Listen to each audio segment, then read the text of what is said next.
Hello students, आज जो topic हम आपके सामने लेके आए हैं वो है रेट मेजर। और रेट मेजर में इससे पहले 3 लेक्चर आप लोगों ने पढ़ा है, ये आज चौथा और अंतिम लेक्चर है। लेकिन ये लेक्चर काफ़ी इम्पॉर्टेंट है क्योंकि जो क्वेश्चंस आज डिस्कस किए जाएंगे स्टूडेंट्स, वो क्वेश्चंस सीबीएसई में आए हुए क्वेश्चन हैं। और जो भी क्वेश्चन सीबीएसई में पूछे जाते हैं वो आपके सीबीएसई के लिए तो इम्पॉर्टेंट हो ही जाते हैं, साथ ही साथ जितने भी स्टेट बोर्ड्स हैं वो उन सारे के लिए वो क्वेश्चन काफ़ी इम्पॉर्टेंट हो जाते हैं। तो स्टूडेंट्स ध्यान से आप देखेंगे इन सारे क्वेश्चंस को और लास्ट तक वीडियो को आप देखेंगे। और एक बात और जो मैं आपसे डिस्कस करना चाहता हूँ कि जो भी मैं आज आपको पढ़ाऊँगा उसका मैंने पीडीएफ फॉर्म कर लिया है और उस पीडीएफ को मैंने डिस्क्रिप्शन में डाल दिया है।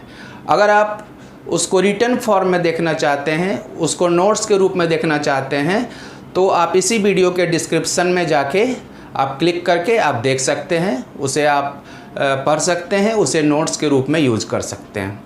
तो आइए क्वेश्चन को हम लोग डिस्कस करते हैं स्टूडेंट्स। जो पहला क्वेश्चन है ये सीबीएसई 2002 में आया हुआ है और ये क्वेश्चन क्या कह रहा है, काफ़ी कंसेप्चुअल क्वेश्चन है स्टूडेंट्स, कंसेप्ट बेस्ड क्वेश्चन है। जब तक आप इसके कंसेप्ट को नहीं समझेंगे, इसके तह में नहीं जाएंगे, तब तक ये क्वेश्चन सॉल्व नहीं होगा। देखिए क्वेश्चन कहता है a particle moves along the curve 6y = x³ + 2। Find the points on the curve at which the y coordinate is changing 8 times as fast as the x coordinate. Question क्या कह रहा है, question कह रहा है एक पार्टिकल मूव कर रहा है एक कर्व के अलोंग और वो कर्व का इक्वेशन दिया हुआ है। ये कर्व का इक्वेशन है 6y = x³ + 2। अब कह रहा है कि find the point on the curve, उसी कर्व पर उस पॉइंट को हमको फाइंड आउट करना है at the curve which the y coordinate is changing 8 times as fast as the x coordinate. जब x कोऑर्डिनेट जितना चेंज कर रहा है उसके 8 टाइम फास्टर चेंज करना है, तो उस तरह के पॉइंट्स को आपको निकालना है। तो सबसे पहले हम मानते हैं कि वो पॉइंट क्या है, let the point be xy। Okay students, तो इसको हम लोग लिखते हैं let the points be xy। अब ये xy पॉइंट है, तो गिवन क्या है, गिवन है कि y coordinate is changing 8 times as fast as the x coordinate. तो गिवन आपका क्या हो गया, गिवन हो गया y कोऑर्डिनेट जो चेंज करेगा विथ रेस्पेक्ट टू टाइम वो हो जाएगा dy/dt और ये है 8 times as fast as the x coordinate और x कोऑर्डिनेट जो चेंज करेगा वो हो जाएगा dx/dt। ये गिवन है, इसको इक्वेशन 1 मान सकते हैं। This is given. मैंने आपको कहा है बार बार कि जो गिवन है सबसे पहले आप उसे राइट डाउन करें, उसके बाद देखें क्या फाइंड आउट करना है। फाइंड आउट क्या करना है, उस सारे पॉइंट को फाइंड आउट करना है, यानी xy फाइंड आउट आपको करना है। तो देखिए सबसे पहले जो कर्व का इक्वेशन है उसको हम लोग लिखते हैं। तो equation, given equation of curve, given equation of curve ये है 6y = x³ + 2। अब इसको हम लोग डिफरेंशिएट करेंगे t के रिस्पेक्ट में, differentiating both side with respect to t। Okay students, तो जब इसको डिफरेंशिएट करेंगे तो ये हो जाएगा 6 × dy/dt।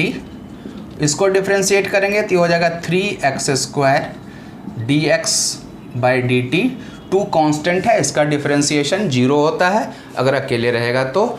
और डिफरेंशिएशन के बारे में हम बहुत ज़्यादा डिस्कस यहाँ नहीं करेंगे क्योंकि हमने डिफरेंशिएशन चैप्टर में काफ़ी विस्तार से उसको एक्सप्लेन किया है। फिर भी अगर आपको डाउट हो डिफरेंशिएशन में तो आप मेरे प्लेलिस्ट में जाके डिफरेंशिएशंस फॉर 12th आप खोल के उसमें सारे डिफरेंशिएशन का जितना भी सब टॉपिक है उसको आप देख सकते हैं। ओके स्टूडेंट्स, तो ये हो गया 6 × dy/dt = 3x² dx/dt।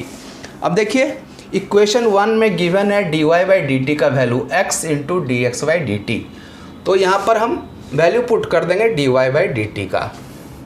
तो ये 6 into 8 into dx/dt equal to 3x² into dx/dt। देखिए dx/dt दोनों साइड है, ये कैंसिल हो गया। अब इससे हमारा क्या आएगा, इससे वैल्यू आ जाएगा x² इक्वल टू 6 इंटू 8/3, 3 2 जा 6, x² equal to 16, x² equal to 16, then x is equal to ±4। तो देखिए x का वैल्यू हमें आ गया, हमें x y फाइंड आउट करना है, x का वैल्यू हमें आ गया। अब हम y का वैल्यू निकालेंगे। तो x का वैल्यू ±4 है। अब x का वैल्यू हम इस इक्वेशन में पुट करेंगे, ये जो गिवन इक्वेशन ऑफ कर्व है इसमें हम लोग पुट करेंगे। हमारा गिवन इक्वेशन ऑफ कर्व क्या है, 6y इक्वल टू x³ + 2। इसमें सबसे पहले x इक्वल टू 4 पुट करेंगे। When x equal to 4 then 6y equal to 4 का पावर 3 यानी 64 + 2 दैट इज 66, देन y इज इक्वल टू 11। तो पहला पॉइंट आ गया, x equal to 4, x equal to 4, y equal to 11। This is the first point, ये पहला पॉइंट हो गया। दूसरा x इक्वल टू -4 पुट करेंगे, x इक्वल टू -4 इस इक्वेशन में पुट करेंगे। ये हो गया 6y इक्वल टू, इसमें ये -4 है तो -4 को 3 टाइम्स करेंगे तो ये हो जाएगा -64 और +2 दैट इज -62। तो 6y is this, then y is equal to -62/6 that is -31/3। तो दूसरा पॉइंट हमें क्या मिला, x equal to 4, x equal to -4 and y equal to -31/3। This is the second point. अब स्टूडेंट इसको देख लें, पॉइंट दूसरा पॉइंट आप भी चाहें तो निकाल सकते हैं। तो देयर आर 2 पॉइंट्स, जो पॉइंट हमको x y चाहिए था वो पॉइंट हो गया।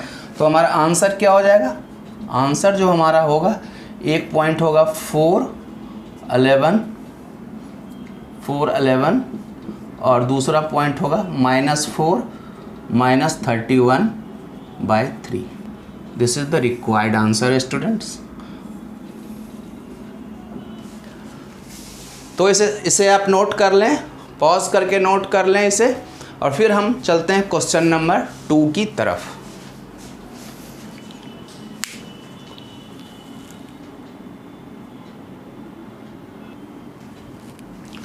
तो आइए स्टूडेंट्स, अब हम क्वेश्चन नंबर 2 देखते हैं। क्वेश्चन नंबर 2 क्या कह रहा है, the sides of an equilateral triangle are increasing at the rate of 2 centimetre per second. यानी एक इक्विलेटरल ट्रायंगल है, ये एक इक्विलेटरल ट्रायंगल है, इक्विलेटरल ट्रायंगल जिसका तीनों साइड इक्वल है, A B C। इसका साइड्स जो है वो इंक्रीज़ कर रहा है 2 सेंटीमीटर पर सेकेंड के रेट से। इसका साइड इंक्रीज़ कर रहा है, इक्विलेटरल ट्रायंगल उसका साइड 2 सेंटीमीटर पर सेकेंड के रेट से इंक्रीज़ कर रहा है। Find the rate at which the area is increasing when the side is 10 centimetre. तो जब साइज़ इंक्रीज़ करने लगा, इंक्रीज़ करते करते जब वो 10 सेंटीमीटर पर पहुंचा, तो उस समय जो हमको दिखाना है कि एरिया किस रेट से इंक्रीज़ कर रहा है, एरिया ऑफ इक्विलेटरल ट्रायंगल किस रेट से इंक्रीज़ कर रहा है। तो देखिए सबसे पहले इसमें क्या गिवन है, इसको हम लोग फाइंड आउट करेंगे। क्या फाइंड आउट करना है ये लिखेंगे, और उसके बाद हम इस तरह के क्वेश्चंस में करते क्या है स्टूडेंट्स, जैसा कि मैंने आपको बताया है कि इसमें हम लोग एक रिलेशन फाइंड आउट करते हैं। तो सबसे पहले इसमें हम एक रिलेशन फाइंड आउट करेंगे कि एरिया ऑफ ट्रायंगल और उसके साइड में क्या रिलेशन है, उसके बाद हम क्वेश्चन को सॉल्व करेंगे। ओके स्टूडेंट्स, तो आइए सबसे पहले देखते हैं, कुछ लेट करते हैं। Let the side of an equilateral lateral triangle is x centimeter and area is a centimeter square.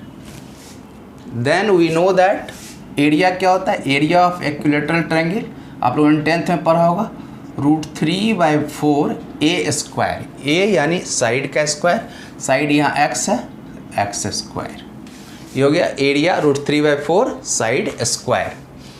अब हमें क्या गिवन है, 2 सेंटीमीटर पर सेकेंड क्या गिवन है, the sides of an equilateral triangle are increasing. ये side जो increase कर रहा है वो 2 सेंटीमीटर पर सेकेंड के रेट से इंक्रीज कर रहा है। तो गिवन क्या है हमारा, गिवन है साइड के इंक्रीज का रेट यानी dx/dt equal to 2 centimetre per second. This is given. हमें फाइंड क्या करना है, फाइंड करना है कि एरिया किस रेट से इंक्रीज कर रहा है। काफ़ी कंसेप्चुअल क्वेश्चंस होते हैं रेट मेजर के। ओके स्टूडेंट्स, तो आप इसको ध्यान से समझेंगे। तो इसको हम डिफरेंशिएट करते हैं टी के रेस्पेक्ट में, differentiating both side with respect to T.